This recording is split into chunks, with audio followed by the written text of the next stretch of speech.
Olá, seja bem-vindo ao JR Entrevista. Nosso convidado de hoje é o senador Marcos Rogério, Democratas de Rondônia.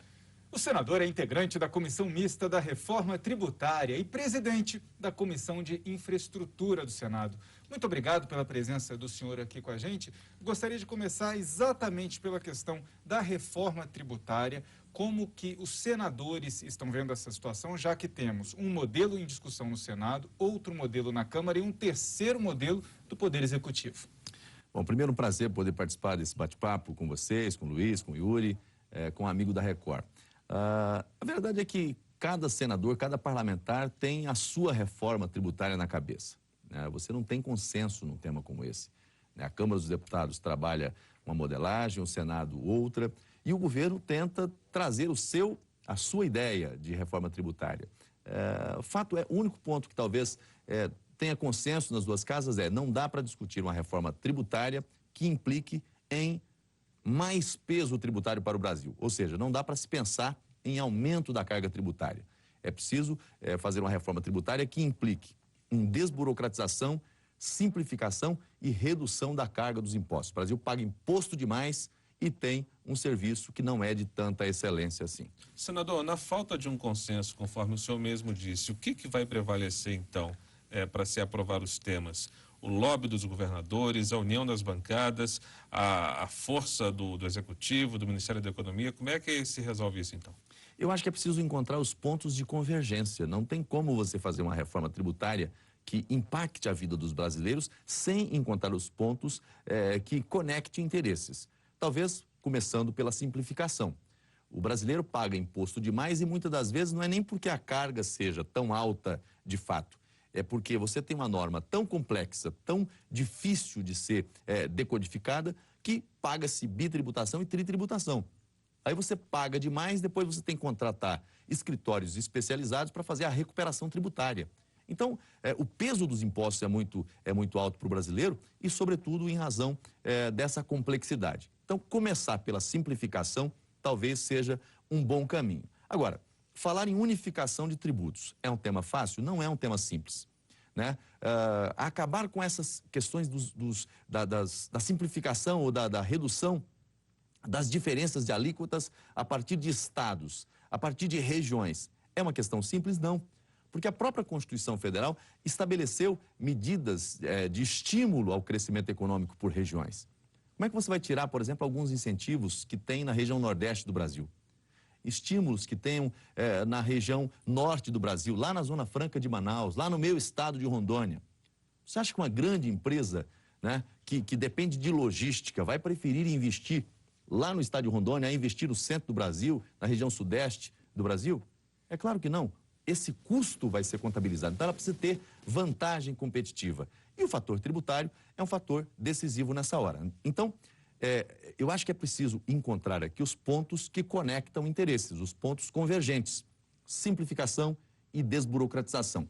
Começando por aí, a gente consegue avançar um pouco. E tem uma saída para essa unificação e simplificação dos impostos quando a gente pensa em estados e municípios unindo impostos ou simplificando, mas mantendo essas diferenças regionais? Existe alguma proposta que chegue a esse modelo?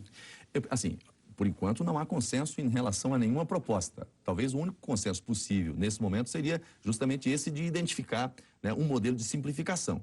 Agora, quando você trata de fazer uma reforma que possa impactar as receitas dos estados, você tem muita dificuldade, porque os governadores têm muita força no CONFAS. Então, o CONFAS acabou sendo hoje o grande responsável pela discussão da política tributária do Brasil. Então, os temas são levados para lá. E lá o peso de um governador de Rondônia e um governador de São Paulo é o mesmo.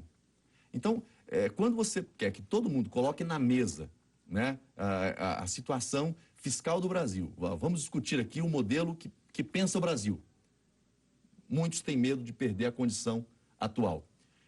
Na dúvida de se vai ganhar, é melhor não permitir reformar. Então, eu acho que é preciso que todos tenham a compreensão de que a reforma tributária é uma reforma necessária para o Brasil. Tornar o Brasil mais leve, mais competitivo. E o medo de perder receitas talvez faça com que os governadores façam esse lobby tão pesado no sentido de manter o status quo. Agora, pode-se trabalhar a unificação a partir de situações, os impostos municipais, os impostos estaduais e os impostos nacionais. Porque se você tentar fazer uma reforma que conecte, né, tributação estadual, tributação federal e municipal, não dá para avançar numa reforma com esse tamanho, com essa dimensão. O ministro Paulo Guedes ensaiou o lançamento de uma tributação sobre comércio digital e foi muito criticado, sobretudo no Congresso Nacional. O próprio presidente da Câmara disse que aquela proposta não aprovava. Ele ficou chateado também porque disseram que era uma nova CPMF. Como é que o senhor vê, senador, o diálogo, a comunicação entre o governo federal, sobretudo a equipe econômica, com o Congresso Nacional? Olha, eu acho que esse ponto é um ponto muito interessante, porque nós só conseguimos avançar na reforma da Previdência quando o governo conseguiu ganhar a guerra da comunicação. Enquanto o governo não conseguiu dialogar com a sociedade, o Congresso Nacional não teve ambiente para avançar com a reforma da Previdência. No dia que o governo conseguiu, e o novo governo, porque lá atrás o PT não conseguiu avançar com essa reforma, o presidente Temer tentou, mas também não conseguiu. Quando o presidente Bolsonaro assume, né, o governo e a equipe econômica, o Paulo Guedes, com essa linha mais enfática, mais incisiva, consegue mostrar para as pessoas, olha, se não fizermos a reforma da Previdência, o Brasil quebra e vai faltar dinheiro para pagar os aposentados lá na ponta. Quando houve essa compreensão por parte da sociedade, o Congresso teve o ambiente ideal para avançar com a reforma. Eu penso que na questão da reforma tributária, talvez seja um pouco mais complexo e dependa mais disso do que dependeu a reforma da Previdência.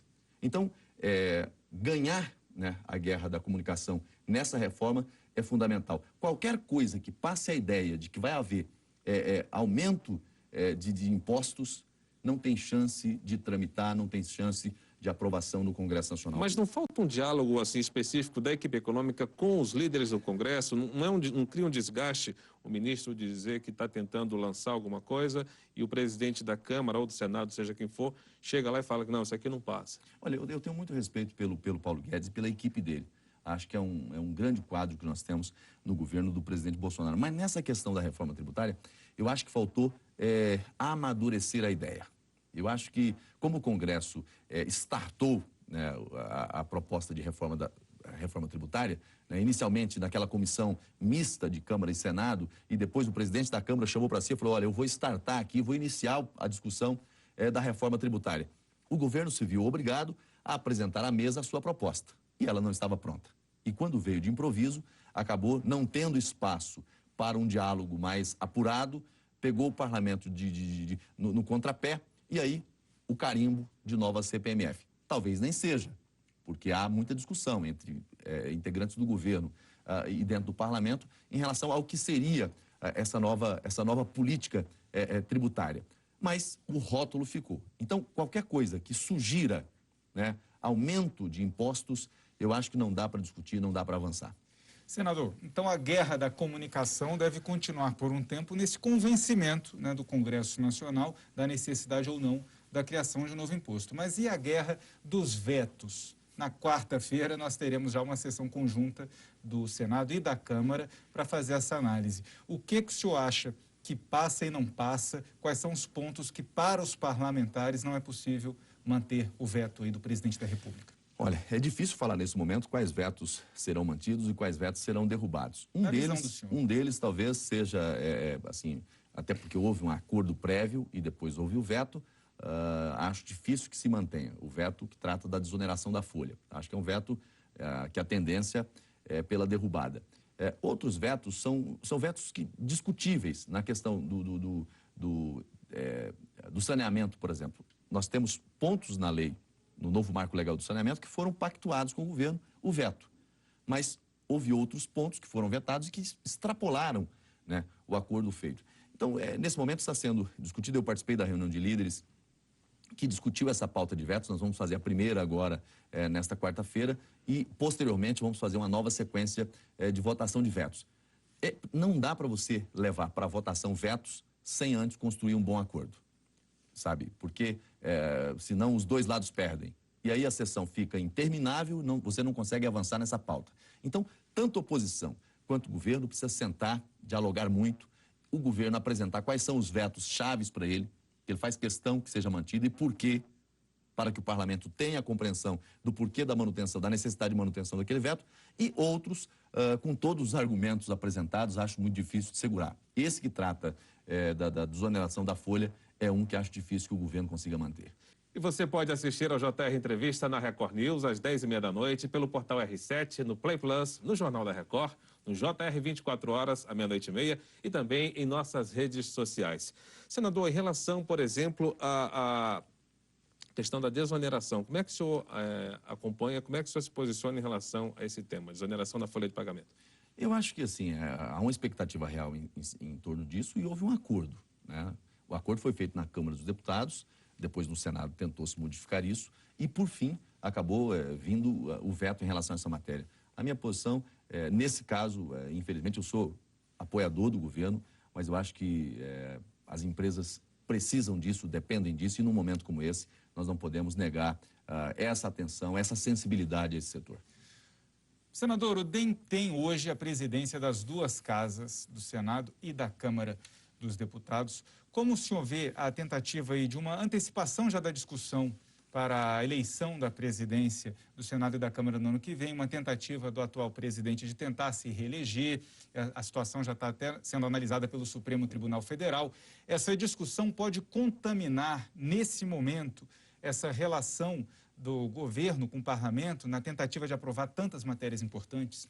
Não, eu não vejo dificuldade em relação a isso. Primeiro que eu acho que, assim, os presidentes das duas casas não têm que antecipar esse debate. Quem antecipou esse debate pela via judicial foi um partido político, foi o PTB, que propôs a ação lá no Supremo. Não foi os dois presidentes da Câmara e do Senado. Agora, eu acho que são situações independentes. A agenda do governo vai seguir o seu curso natural, independentemente dessa disputa entre Câmara e Senado. É um tema sensível, obviamente, é um tema que envolve interpretação constitucional.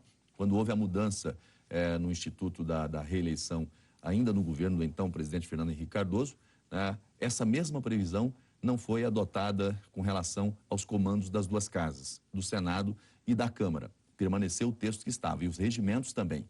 Hoje é uma questão de interpretação, né? Em relação à presidência da República, aos governos estaduais, aos governos municipais, houve a mudança do Instituto e é possível a reeleição. Essa mesma previsão, essa mesma modificação do ponto principal da Constituição, se aplica ou não aos presidentes das duas casas? No caso da Câmara dos Deputados, já há reeleição. Quando há alternância, quando você tem a virada de mandato, né? Você tem uma eleição, o último presidente pode disputar a nova eleição. No caso do Senado, isso não é possível, porque o Senado tem 8 anos. Então, a Câmara, em tese, a cada 4 anos, você tem a possibilidade de ter uma reeleição. No caso do Senado, não tem essa possibilidade. Eu acho que cabe ao Supremo Tribunal Federal, em sede do questionamento feito, né, analisar a Constituição e dar a palavra em relação a isso. Se o Supremo disser, olha, assim como aconteceu no caso da eleição presidencial de governos e prefeitos, permitindo a reeleição, é possível também uma única recondução no caso dos comandos das duas casas. Eu acho que para o governo, e é uma opinião pessoal minha, não é uma opinião do partido, que eu não consultei antes, eu acho que o presidente Davi Alcolumbre tem sido um presidente habilidoso, tem ajudado muito na agenda do governo. O senhor é a favor da reeleição dele? Eu sou a favor da reeleição. O Davi tem sido um pacificador, tem dialogado bem com o judiciário, tem dialogado bem com o Poder Executivo. Tudo que o governo não precisa nesse momento é que as duas casas do Congresso Nacional tenham alguém com animosidade contra o presidente. Especialmente no caso do presidente Davi, eu estou mais perto dele, eu tenho acompanhado o esforço dele no sentido de ajudar o presidente com as pautas que são importantes para o governo e também numa certa interlocução em relação ao próprio Poder Judiciário. Senador, o presidente Jair Bolsonaro indicou o ex-presidente Temer para uma missão no Líbano, representando a presidência da República. Mais um pouco para trás, o presidente também conversou com o chamado Centrão, aquele grupo de partidos chamado de Centrão, com vistas aí a apoio tanto na Câmara quanto no Senado. Pode-se dizer que o presidente Jair Bolsonaro agora está mais preocupado em fazer política com essas aproximações recentes? O presidente Bolsonaro veio do parlamento, ele ficou 27 anos como deputado federal, conhece o parlamento por dentro. Agora, foi eleito dentro de uma plataforma de campanha que propunha a ruptura com alguns modelos, né, a composição do governo pelos partidos, né, a troca de apoio político por espaço na esplanada dos ministérios. Ele propôs isso na campanha e cumpriu isso no primeiro ano de mandato dele. E mesmo os gestos que ele tem feito agora de composição com alguns partidos, o que eu tenho visto é um comportamento diferente. Não é aquilo que a gente via no passado. Você não vê o toma lá da cá que se tinha no passado, a troca que se tinha no passado. O que mudou? Eu acho que a maneira de compor o governo, os quadros do governo, né? Os nomes que são indicados têm expertise para ocupar a pasta, né? Outra coisa, você não dá espaços exclusivos para os partidos, ou seja, o chamado no popular, né, um ministério de porteira fechada. O governo tem que manter o controle de tudo. E você tem quase 2 anos de mandato do presidente Bolsonaro e você não tem notícias aí de escândalos acontecendo em estatais, né, em obras públicas. É um governo que até agora não tem sido contaminado por aquilo que ao longo do tempo nós vimos no passado com os governos de coalizão. Significa que não vai ter? Não. Senador, onde tem ser humano pode ter erros, desvios dessa natureza. Mas acho que até aqui ele tem acertado mais do que tem errado. mas as indicações das agências reguladoras têm trazido certa polêmica ao parlamento. Eu acho que na questão das agências reguladoras, as agências reguladoras cumprem um papel que está mais vinculado ao parlamento do que ao poder executivo. Mas a indicação direta é feita pelo poder executivo, né? Na nova lei das agências, foi feita a previsão de que o parlamento fizesse essas indicações e houve vetos presidenciais em uma série de artigos dessa lei. Então, continua sendo prerrogativa do poder executivo. Mas eu acho que o presidente Bolsonaro, ele tem, ao longo do tempo, compreendido que não precisa negar a política, não precisa negar o diálogo para governar bem e para manter a sua proposta, a sua plataforma de campanha. É possível governar cumprindo aquilo que ele tratou com a sociedade brasileira, dialogando, né? E se alguma liderança, algum partido político tem a opção de nomes, de quadros que sejam qualificados, preparados para auxiliá-lo no governo, não vejo isso como algo negativo ao governo. Eu acho que é um acerto. Eu acho que ele caminha para ter uma condição melhor de governabilidade. É o que eu tenho visto assim, qualquer analista que vê os últimos 15, 20 dias dessa relação do governo com o Congresso, com o próprio Judiciário, vê avanços significativos. O senhor apresentou uma emenda que autoriza o Congresso a assustar atos do Judiciário. Com qual objetivo? Veja, eu acho que o Brasil vive nos últimos anos uma crise entre os poderes, né? Poder legislativo, às vezes, querendo usurpar a competência do poder executivo, o poder executivo querendo usurpar a função do legislativo, e o judiciário num ativismo que também usurpa competências do parlamento e do poder executivo. É preciso colocar freios nisso. Um exemplo. Você tem várias decisões do Supremo Tribunal Federal que usurpam a competência do legislativo, né? Em relação à questão dos precatórios, o Supremo chamou para si essa responsabilidade. Em relação a conceito de família, o Supremo chamou para si essa responsabilidade, isso é papel do Congresso Nacional. Em relação a uma série de outros pontos, na questão da partilha, por exemplo, dos royalties. O Congresso Nacional deliberou, o presidente da República sancionou, na época, a presidente, e, num canetaço de um ministro, suspendeu todo esse marco legal. Veja, nós temos uma Suprema Corte que é composta por 11 ministros. Me parece que nós temos 11 Supremos Tribunais Federais, porque cada ministro se tornou um Supremo. Não pode isso. Nós temos uma corte que deve seguir, né, um princípio que rege as principais cortes do modelo da nossa mundo afora, que é o princípio da colegialidade. A força das decisões da nossa Suprema Corte está nas decisões colegiadas. Quando você tem 11 ministros, cada um decidindo ao seu modo, ao seu jeito, de maneira tão intensa como temos hoje, você tem um poder enfraquecido. E mais, você tem o superpoder na mão de um em detrimento dos outros poderes. Então, é preciso colocar freios. Montesquieu foi quem estabeleceu esse modelo de freios e contrapesos. Só o poder freia o poder. Então, se tem avanços do lado de lá que extrapolam os limites constitucionais, é preciso ter um mecanismo de freio. Quem é que pode cumprir esse papel? O Poder Legislativo. Naquelas decisões que extrapolarem os limites constitucionais. É qualquer situação? Não. Além disso, serão decisões tomadas por maioria. Assim como você tem que, para aprovar uma emenda constitucional, você tem que ter um quórum qualificado, nessas decisões também. Então, acho que é preciso colocar freios. O Supremo Tribunal Federal, ele por vezes, cobra do parlamento, cobra do Poder Executivo, contenção, comedimento. Mas, ultimamente, nessa questão da lei das fake news, ele chama para si um papel que não é dele. Ok. Então, assim, eu acho que é preciso colocar cada um no seu devido lugar. Obrigado, senador. O JR Entrevista faz um rápido intervalo e daqui a pouco as ações emergenciais de combate à pandemia. Não saia daí.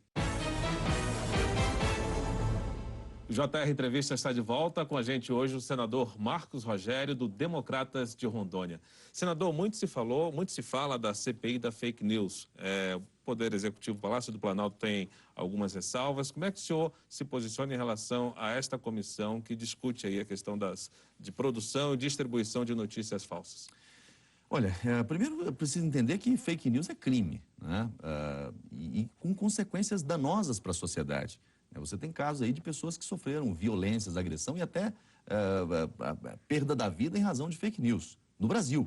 Não estou falando de outros países, não. Então, é preciso ter essa compreensão.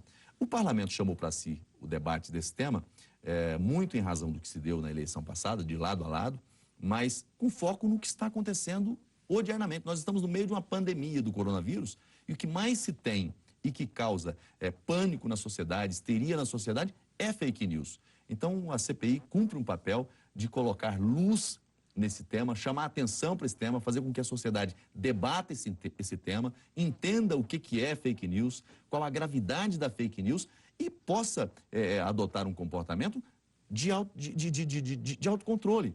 Sabe, o problema da fake news não é só quem faz, não é só quem produz, é o engajamento que ela ganha. Sabe, alguém produziu, mas alguém espalhou. Alguém compartilhou. Então ela acaba ganhando mais força. É mais simpático, parece, e as redes sociais acabam potencializando isso, né? Distribuir, divulgar, compartilhar um fake news do que uma notícia verdadeira. Então, acho que o parlamento tem que enfrentar isso, o judiciário precisa enfrentar isso e a sociedade precisa ter consciência do dano que representa a fake news. E que resultado concreto essa comissão vai poder trazer ao fim dos trabalhos? Lembrando que também tem um projeto já aprovado no Senado e agora tramita na Câmara sobre as fake news. Primeiro, assim, a CPI não tem papel julgador, a CPI tem um papel de aclarar o tema e, ao final, recomendar providências. Pode fazer recomendações ao Ministério Público, pode fazer recomendações à Polícia Federal e aí cabe à Polícia Federal e ao Ministério Público propor as ações necessárias no caso daqueles que foram identificados como autores ou como promotores de fake news. Acho que já vai ser uma grande contribuição, mas talvez a grande contribuição que essa comissão esteja dando para a sociedade é justamente trazer o assunto às claras, é lançar luz sobre esse tema.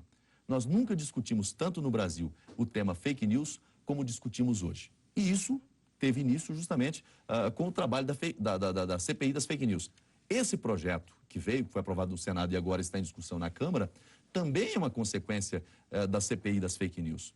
Certo ou errado, na medida, acho que assim, o Senado fez o melhor que podia em relação a ele. Alguns pontos podem ser revistos na Câmara e posteriormente volta para o Senado para a votação final, mas é um avanço, sabe?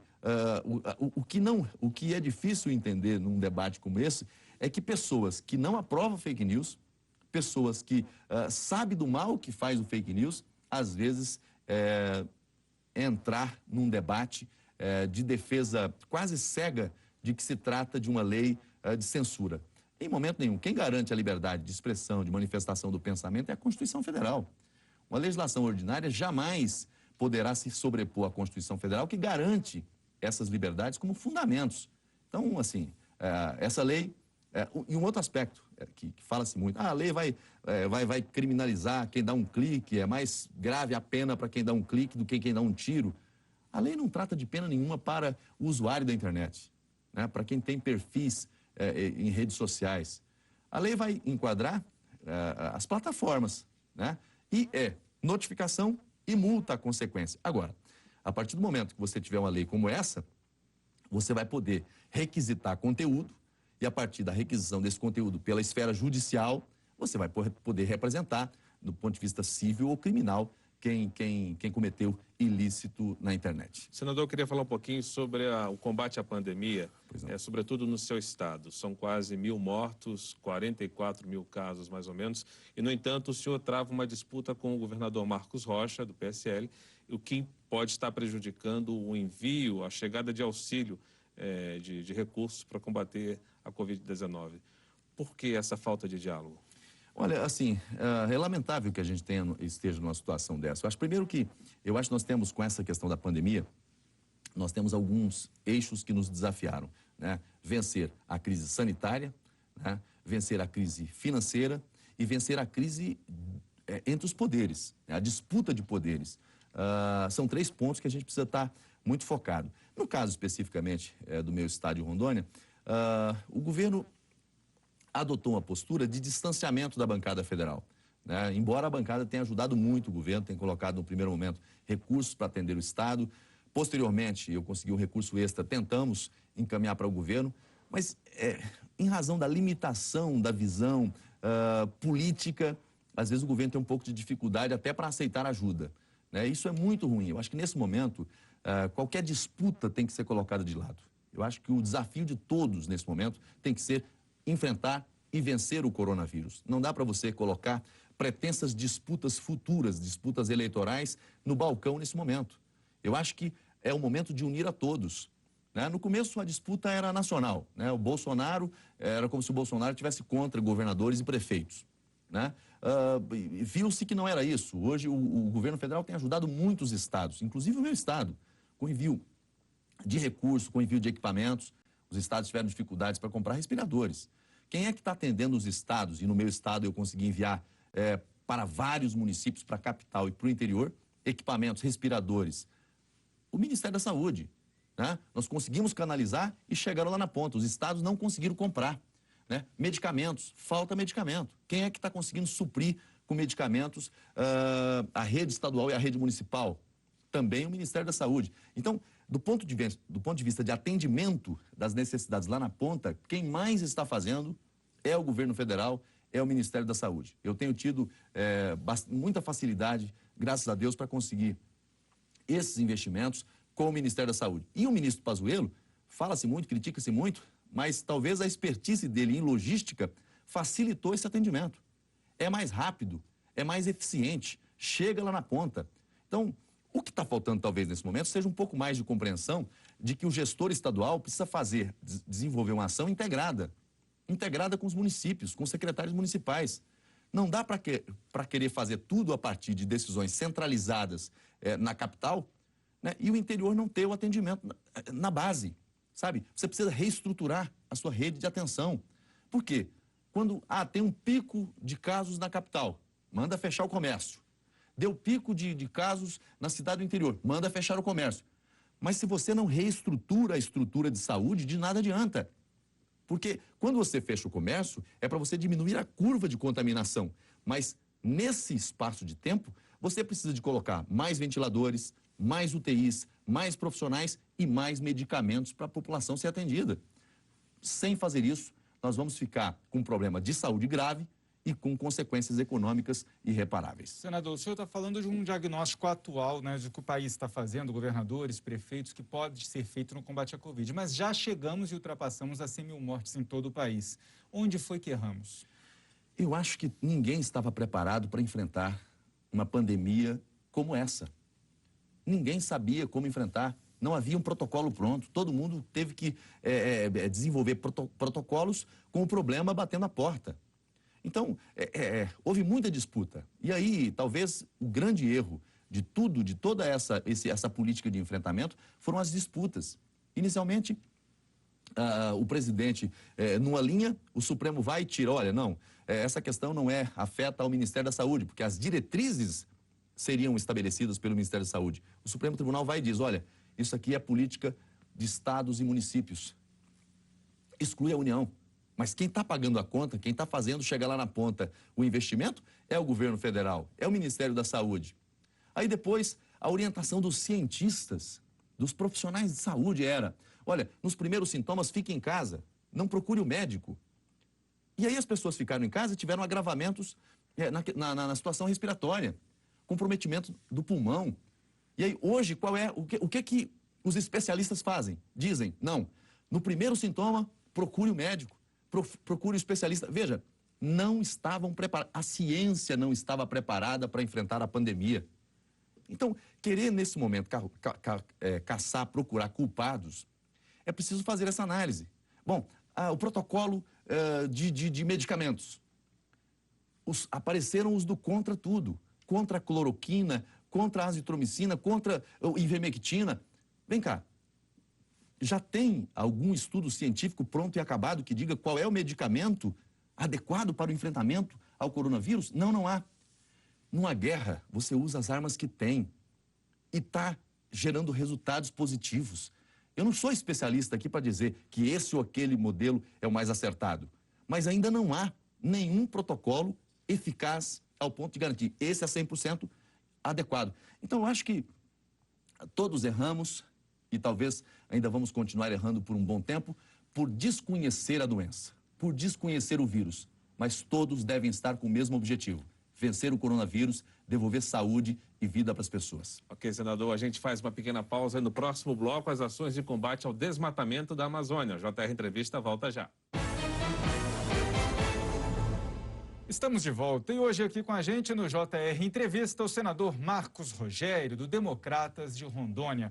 Senador, como o senhor está vendo a situação do desmatamento? Parece que está fora do controle ou já temos alguma boa notícia? Eu não vejo o desmatamento como fora de controle. Talvez haja um pouco de preconceito em relação a esse novo governo, né? Desmatamento sempre houve. Desmatamento criminoso e desmatamento acidental, e queimadas acidentais. Agora, o trabalho que está sendo feito pelo vice-presidente Hamilton Mourão é um trabalho que tem dado resultados, né? Se você for olhar do ponto de vista do índice de fumaças que a gente tem nessa época do ano, especialmente estados como Rondônia, como Acre, a região amazônica, os dados apontam para uma redução.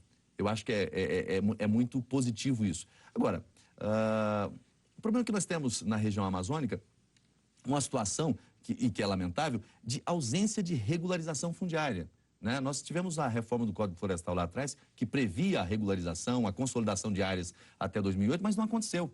Porque quem não cumpriu o período aquisitivo lá atrás, não conseguiu regularizar suas áreas, voltaram a ser áreas públicas e com desmatamento. Agora, é um tema que eu acho que o governo precisa agir de forma preventiva, de forma corretiva e de forma punitiva. Isso já está acontecendo. A comunidade internacional precisa reconhecer o que o Brasil está fazendo. Nós preservamos mais do que destruímos. Quem mora na Amazônia sabe o que está acontecendo. Nós não temos, e aí eu nasci lá, cresci lá, não tem essa propagação toda, não tem esse índice todo de desmatamento na Amazônia. O Amazônia ainda tem consciência de que precisa preservar, de que precisa cuidar da nossa floresta. Agora, é preciso também cuidar de quem está na Amazônia. Só criticar, só apontar, sem fazer com que cheguem recursos lá para quem está cuidando, para quem está preservando, não adianta.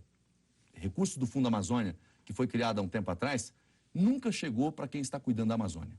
Nunca chegou para quem está protegendo matas. Nunca chegou para quem está protegendo florestas. É preciso repensar isso. Há muito preconceito, há muita informação desencontrada.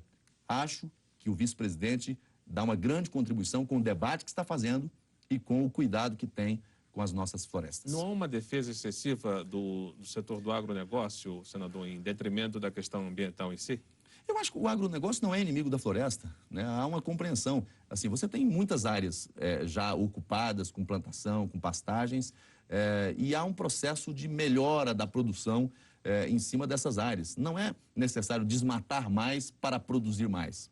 É preciso garantir mais eficiência na produção em cima dessas áreas. Agora, vai chegar um momento que nós vamos ter que trabalhar de forma definitiva a regularização de todas essas áreas de cultivo, né, de pasto, né, de áreas agricultáveis, porque está chegando a hora em que a rastreabilidade ambiental vai impor para quem está lá na ponta, né, sanções, né, embargos. Daqui a pouco o gado que foi criado numa área de desmatamento que não se tem a comprovação de que seja legal, não vai poder ser comercializado. Vai ter países com embargos a essa situação. Do mesmo jeito a soja, o café, o milho, o arroz, enfim. Então, Então é preciso que todos tenham compreensão desse novo papel que temos no equilíbrio ambiental. Ok, senador, o JR Entrevista fica por aqui. Nós lembramos que você pode acompanhar o programa na Record News às 10h30 da noite. Também pelo portal R7, no Play Plus, no Jornal da Record e no JR 24 horas à 00h30, além de todas as nossas redes sociais. Obrigado mais uma vez pela participação aqui com a gente, senador, e também muito obrigado a você pela audiência. Até a próxima. Tchau, tchau.